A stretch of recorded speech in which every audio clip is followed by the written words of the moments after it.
আসসালামু আলাইকুম দর্শক, আমি মিনহাজ আবেদিন রিশাদ, মুক্তবাজার পেজ থেকে। আজকে আপনাদের দেখাবো আমি প্রিমিয়াম কোয়ালিটির এক দেশ বিখ্যাত এবং জগৎ বিখ্যাত আম মিয়াজাকি সূর্য ডিম, যেটা বাংলায় বলে সূর্য ডিম এবং জাপানিজ ভাষায় মিয়াজাকি।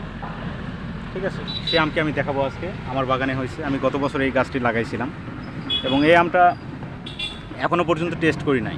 আমটার কালার দেখে আমি মুগ্ধ হয়ে গেছি এবং যারা আমার সাথে ছিল তারাও এই আমের কালার এবং এই আমের সৌন্দর্য দেখে মুগ্ধ হয়ে গেছে। তো এই আমটা আসলে কেমন হবে রেজাল্ট এবার আমরা দিতে পারবো। আসলে বাংলাদেশে আমরা তো আম খেয়েছি, কিন্তু এই ধরনের বিদেশি জাতের কোনো আম আমরা খাই নাই। এবছর অন্তত মানে চেক করতে পারবো আর কি। তো এই আমটা শুনেছি যে 1 লাখ টাকা, 1.5 লাখ টাকা, 2 লাখ টাকা পর্যন্ত কেজিতে বিক্রি হয় এবং বিভিন্ন বাজারে এটা হোলসেল রেটে বিক্রি হয় এবং জাপানিজ বাজারে সম্ভবত 2019 সালে কি 20 সালে এই আমটির রেট উঠছিল সর্বোচ্চ মনে হয় $2000 মেবি। তো আসলে আম হচ্ছে বিশ্বের সেরা ফল। যত রসালো ফল আছে সবচেয়ে বিখ্যাত হলো আম এবং ফলের মধ্যে সেরা বলা হয় আমকে। ঠিক আছে, তো এই আমটি যদি আপনারা খেতে চান তাহলে অবশ্যই আমাদের সাথে সামনেবার যোগাযোগ করবেন এবং আগামী বছর এই আমটি আপনাদের অনেক দিতে পারবো। আমাদের কাছে বেশ কয়েকটা গাছ আছে এবং আপনারা যদি নিতে চান তাহলে অগ্রিম পেমেন্ট পে করে রাখবেন কিছুটা দিয়ে, আমরা আপনাদের সামনের বছর ইনশাল্লাহ দিতে পারবো। তবে এই আম দেখতে যেরকম, আসলে খেতে যে কেমন হবে বুঝতে পারতেছি না, তবে আমটি দেখে খুব লোভনীয় মনে হচ্ছে। তো এই আমের পাশাপাশি আমাদের অনেক কিছু আছে, মিয়াজাকি আছে, সূর্য ডিম আছে, চাকাপাত আছে, কিং চাকাপা, তারপর আপনার কিউজাই আছে, কাঠিমন আছে, বাড়িফোর আছে। আপনার প্রায় আমাদের বাগানে এই বাগানে 25 থেকে 30 প্রকার জাতের আম আছে। তো এই আমগুলো আমাদের পরীক্ষামূলকভাবে আছে। আমের পাশাপাশি আমরা কিছু করছি মক্কা খেজুর, বাররা, তারপর হচ্ছে আপনার কী বলে মরিয়ম, আজোয়া, এই জাতের খেজুরগুলো আমরা হচ্ছে এখানে রোপণ করছি। আসলে এই খেজুরের যে কেমন হচ্ছে, আমরা তো চাষ করছি, এখনও তো ওইভাবে আমরা প্রোডাকশন পাই নাই। প্রোডাকশন পাওয়ার পরে আমরা রেজাল্ট দিতে পারবো যে আসলে ফলগুলো কেমন হবে।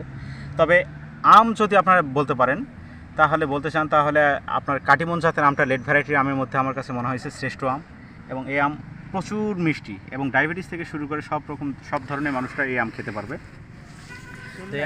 এই আমটি হচ্ছে আপনারা নিতে পারবেন সেপ্টেম্বর থেকে অক্টোবর মাস পর্যন্ত এবং আপনারা যে লেট ভ্যারাইটি আরেকটা আছে যে মুকুলটা এখন আসছে, সেটা হচ্ছে আপনার ডিসেম্বর মাস পর্যন্ত পাবেন। তো রূপালির পাশাপাশি এই আমটি সামনে বাজার ইনশাআল্লাহ দখল করে ফেলবে। আশা করা যায় বাংলাদেশ একসময় আমের স্বয়ংসম্পূর্ণ হবে এবং বিদেশে আম রপ্তানি করবে। আমাদের যে পরিমাণ, সারা বাংলাদেশে যে পরিমাণ আম হচ্ছে তার সিংহভাগ আম হচ্ছে নওগাঁ সাপাহারে। তো এই নওগাঁ সাপাহারে প্রায় এই বছর 4 থেকে 5 লক্ষ মেট্রিক টন আম উৎপাদন হয়েছে এবং আশা করা যায় সামনের বছর আমরা এর দ্বিগুণ পরিমাণ এবং 1.5 গুণ পরিমাণ, সর্বনিম্ন হলেও 1.5 গুণ পরিমাণ আম সাপ্লাই দিতে পারবো। এবং আমাদের নওগাঁ জেলা আমের সেরা এবং আমের বিখ্যাত, আমের রাজধানী খ্যাত হিসেবে স্বীকৃত হয়েছে। ইনশাআল্লাহ দেখা যাক সামনের বছর আমরা যদি এই আপনাদের অর্ডারগুলো পাই তাহলে আরও আমরা চেষ্টা করব আরও প্রিমিয়াম কোয়ালিটির আম দেওয়ার জন্য। আমরা যে আমগুলো আপনাদের ডেলিভারির জন্য প্রস্তুত করি সেই আমগুলো আসলে আমরা একদম রিয়েল এবং অথেন্টিক বিষ এবং হচ্ছে আপনার পরিচর্যা করে থাকি। আমরা এই আমগুলো যেন নির্ভেজাল এবং রোগমুক্ত এবং ভেজালমুক্ত পান, সেই জন্য আমরা কাজ করে যাচ্ছি আপনাদের জন্য। এবং আমরা আগামী শীতে ইনশাআল্লাহ আপনাদের সকল ধরনের গ্রামীণ প্রোডাক্ট, যে প্রোডাক্টগুলো হারিয়ে গেছে সেই প্রোডাক্টগুলো আপনাদের দেওয়ার চেষ্টা করব। যেমন আপনার বাতাবি লেবু, দেওয়া ফল, তারপর হচ্ছে আপনার যেটাকে বলে মেওয়া ফল, এই ধরনের কিছু প্রোডাক্ট নিয়ে আমরা কাজ করতেছি। ইনশাআল্লাহ আগামী বছর আমরা, এবং আগামী বছর না, এবার ডিসেম্বর মাস থেকে আপনাদের এগুলো দিতে পারবো। এবং পাশাপাশি আমরা কিছু মাঘি সরিষা তেল এবং হচ্ছে মধু, সরিষা ফুলের মধু, যেটাকে বলা হয় মধুর রাজ্যের শ্রেষ্ঠ মধু। ঠিক আছে, এই মধুগুলো এবং সরিষা থেকে তেল এবং আপনাদের যে এই আমরা একদম কাঁচা হলুদ সেটা আপনারা অনেকেই আমার কাছে অর্ডার করেছেন যে ভাই কাঁচা হলুদ আমার দরকার। তো এই বিষয়গুলো আমরা এবার থেকেই ডিসেম্বর মাস থেকেই নেওয়ার চেষ্টা করব এবং আপনাদের অর্ডারগুলো আমরা খুব গুরুত্বের সঙ্গে বিবেচনা করব। ইনশাআল্লাহ আবার দেখা হবে নেক্সট কোনো ভিডিওতে। আসসালামু আলাইকুম দর্শক, ভালো থাকবেন।